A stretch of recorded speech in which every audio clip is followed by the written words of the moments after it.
उम्मीद करते हैं आप सब बहुत अच्छे होंगे। मेरा नाम है अभिषेक और स्वागत है आपका जीएस कैपिटल सिविल सर्विसेज में। दोस्तों, आज हम UP PCS 2023, UP triple SC, UP video, इन सब तमाम परीक्षाओं के लिए भूगोल का सामान्य परिचय लेके जो आए हैं। फैक्चुअल देखेंगे तो चीज़ें लिमिटेड होंगी, समझाने पे ध्यान कम देंगे क्योंकि फैक्ट देखेंगे, फैक्ट की दृष्टि से ये क्लास लेके आ रहे हैं। दोस्तों, प्लीज़ सहयोग बनाए रखिए और सब्सक्राइब करिए और शेयर भी करिए। ठीक है, आइए देखते हैं ब्रह्मांड एवं सौरमंडल। सामान्य परिचय में हम देखेंगे कि जिस पृथ्वी पर हम रहते हैं, ठीक है, ध्यान रखना, एक पृथ्वी ठीक जिस पे हम रह रहे हैं, यह एक सौरमंडल का भाग है।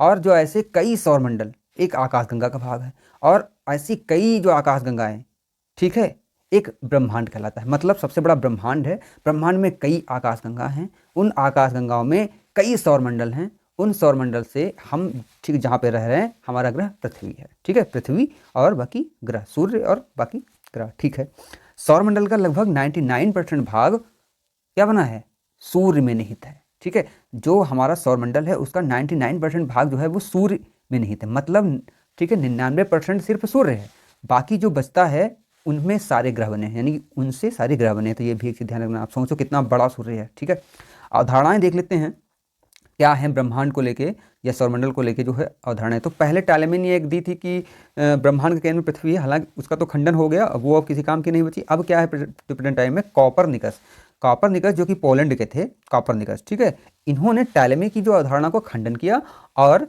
हेलियोसेंट्रिक, मतलब सूर्य जो है केंद्र में है, जो हेलियोसेंट्रिक जो अवधारणा का प्रतिपादन किया। इसका मतलब यह है कि ब्रह्मांड के केंद्र में सूर्य है तथा पृथ्वी एवं जो अन्य ग्रह इसकी परिक्रमा करते हैं। तो ये क्या हुआ, वेरीफाई हुआ, ये बिल्कुल सही है। इसलिए आधुनिक खगोल शास्त्र का जनक किसे कहते हैं, कॉपरनिकस को कहते हैं। कहाँ के थे, पोलैंड को। कई बार क्वेश्चन आया कॉपरनिकस कहाँ के थे, पोलैंड के थे, ध्यान रखना। ठीक है, तो आधुनिक खगोल शास्त्र का जनक पोलैंड जो किसको कहते हैं, कॉपरनिकस को कहते हैं। तो ये बातें हुई। अच्छा, अभी क्या है कि ब्रह्मांड की उत्पत्ति के जो सिद्धांत हैं, ये मुख्य रूप से 4 सिद्धांत, वैसे बहुत सिद्धांत हैं, यहाँ पे 4 की बात करेंगे। ठीक है, और 4 में सबसे सर्वमान्य जो सिद्धांत है वो है बिग बैंग। ठीक है, वो सिद्धांत है बिग बैंग का।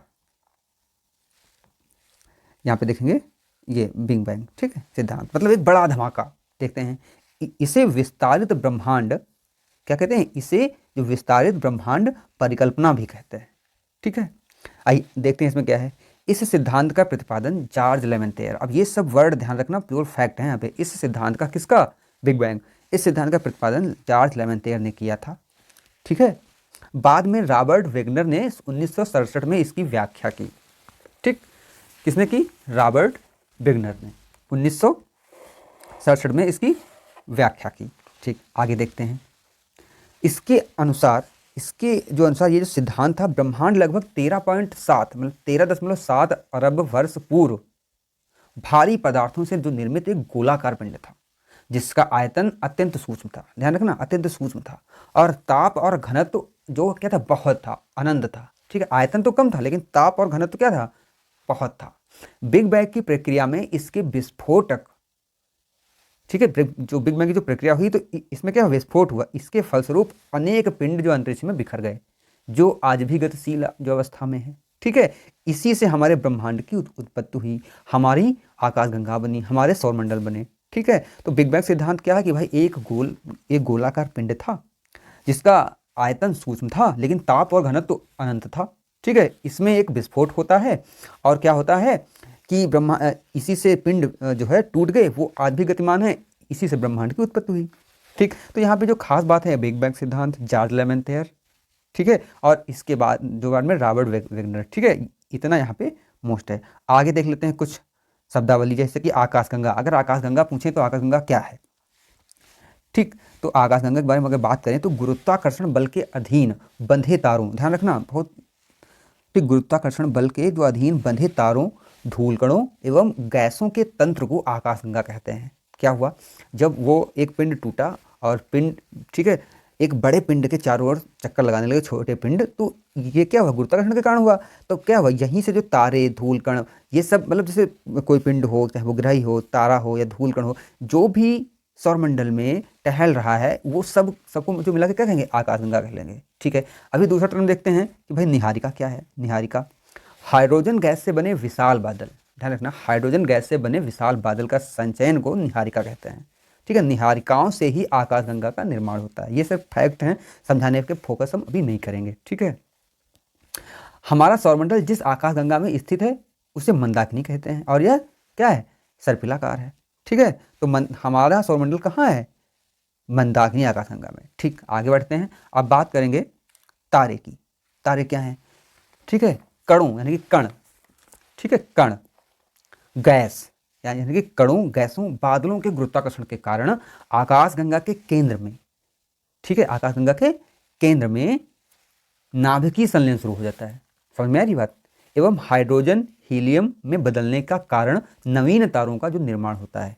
क्या होता है कि आकाशगंगा के केंद्र में नाभिकीय संलयन शुरू होता है और क्या होता है, हाइड्रोजन हीलियम में बदलने लगता है। इसके कारण क्या होता है, ठीक है, नए नए तारों का जन्म होता है। ठीक, अब यहाँ पे 2-3 फैक्ट हैं, इन पे बहुत ज़्यादा ध्यान देना।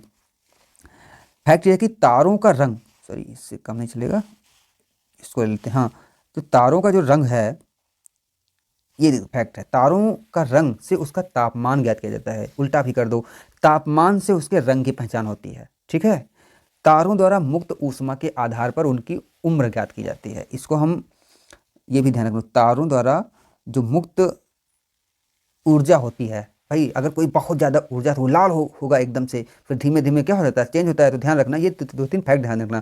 अब देखो क्या होता है, जब नीला या सफ़ेद तारा होता है तो कहते हैं ये युवा तारा है, या इसे आद्य तारा भी कहते हैं। क्या कहते हैं, आद्य तारा भी कहते हैं, इसे ध्यान रखना। अगर नारंगी है तारा तो इसे प्रौढ़ कह देते हैं। और ठीक है, जब वो लाल हो चुका है तो क्या हो जाएगा, तो वृद्ध हो जाएगा। ध्यान रखना अगर मैं कुछ गलत बोल गया हूँ। पहली बात तो तारे के रंग पे उसका तापमान, या तापमान पे जो उसका रंग। दूसरी बात है कि तारा जो ऊर्जा मुक्त करता है, तो जिस आधार पे मुक्त करता है उसी आधार पे जो उसकी उम्र ज्ञात होती है। ध्यान दो, यहाँ पे 3 तरीके के तारे केवल पूछे जाते हैं। तो क्या, नीला व सफ़ेद अगर तारा है तो वो युवा है, नारंगी है तो उसे प्रौढ़ कह देते हैं, और लाल है तो उसे वृद्ध कह देंगे। ठीक है, अंततः विस्फोट के बाद, ठीक है, अंत में क्या विस्फोट होता है, अंततः विस्फोट के बाद तारे की मृत्यु हो जाती है और यह कृष्ण विवर यानी ब्लैक होल बन जाता है। ठीक है, हो सकता है मैं कनेक्ट ना कर पा रहा हूँ, लेकिन आपको फैक्ट जरूर मिलने हैं, इसकी गारंटी है। ठीक है, देखते हैं अब क्या देखेंगे। जब भाई ब्लैक होल बन गया ना, तो ब्लैक होल देखेंगे, कृष्ण विवर। ठीक, तो क्या है कि यह अंतरिक्ष में स्थित एक ऐसा स्थान होता है जहां गुरुत्वाकर्षण इतना ज़्यादा होता है कि प्रकाश का परावर्तन या किसी भी वस्तु का वहां संचालन संभव नहीं होता है। ठीक है, मतलब इतना ज़्यादा गुरुत्वाकर्षण कि उसके आसपास कुछ फटक, यहाँ तक कि जो प्रकाश भी नहीं पहुंच सकता, जो प्रकाश भी जो अंदर चला जाता है। कृष्ण विवर की पुष्टि के प्रकाश में अपने पथ के विचलन के द्वारा की जाती है। ठीक है, बाय द वे क्या हुआ, कोई प्रकाश गया, अब वो वहाँ आगे आके खो गया उसका, तो क्या यहाँ समझ में आया कि यहाँ पे कहीं भी ब्लैक होल है। ठीक, आगे देखिए, आप देख सकते हैं नक्षत्र किसे कहते हैं। एक निश्चित आकृति में व्यवस्थित तारों के समूह को नक्षत्र कहा जाता है। बिल्कुल सीधी सी बात, क्या, एक निश्चित आकृति में व्यवस्थित तारों के समूह को नक्षत्र कहते हैं। ठीक है, इनकी संख्या 27 बन जाती है। अब ये यहाँ पे क्या आ गया, फैक्ट आ गया, कितने होते हैं नक्षत्र, 27। अच्छा, भारतीयों ने 28 नक्षत्र की परिक्रमा की है। कौन सा, अभिजीत, एक नक्षत्र कौन इनका है, जो नया अभिजीत। अच्छा, प्रमुख नक्षत्र कौन कौन से हैं, तो यहाँ पे देख लीजिए आप, कौन कौन से, चित्रा, हस्त, विशाखा, श्रवण, घनिष्ठा, मघा, आर्द्रा, ठीक है, और अनुराधा, रोहिणी, ये सब क्या हैं, प्रमुख नक्षत्र हैं। तो फैक्ट यहाँ से क्या मिला, 27, भारतीयों में 28, कुछ प्रमुख आपको ठीक नक्षत्र जो बता दिए। अब देखेंगे ध्रुव तारे का कॉन्सेप्ट, बस फैक्ट में ही देखेंगे। उत्तरी ध्रुव पर स्थित तारे को ध्रुव तारा कहते हैं। यह लिटिल बियर तारा समूह का सदस्य है। बस ये यहाँ पे फैक्ट है। कहाँ, उत्तरी ध्रुव पर सबको पता है, इंडिया में जो भी व्यक्ति रहता है तो उसको तो ध्रुव तारा बिल्कुल पता है, क्योंकि क्या है, हमारे बचपन से कहानियाँ सुनाई जाती हैं ध्रुव तारे के बारे में। ठीक, इसे ये जो किसका समूह है, तो लिटिल बियर का समूह है। ठीक, अब देखेंगे सौरमंडल। आज यहीं पे ये समाप्त करेंगे, अगला वीडियो सौरमंडल, मतलब यहाँ पे कुछ फैक्ट बताए, कुछ ठीक तथ्य बताए, क्या होता है कृष्ण विवर, तारे, नक्षत्र। अब आगे सौरमंडल की बात करेंगे। ठीक है भाई, सपोर्ट करिए, बहुत अच्छा नहीं जो कर पा रहे हैं अभी, मतलब थोड़ा सा जो स्किल डेवलपमेंट नहीं हो पा रही है कि पहली बात तो मेरे पास जो है जो डिवाइसेस जो हैं वो जो इतनी अच्छी नहीं है कि मैं प्रॉपर जो अच्छे से बना पाऊँ, लेकिन खैर मैं प्रयास कर रहा हूँ। थोड़ा सा आपका अगर सहयोग जो मिल गया तो हौसला बहुत ज़्यादा हो जाएगा, तो ठीक रहेगा सब कुछ। ठीक है, धन्यवाद।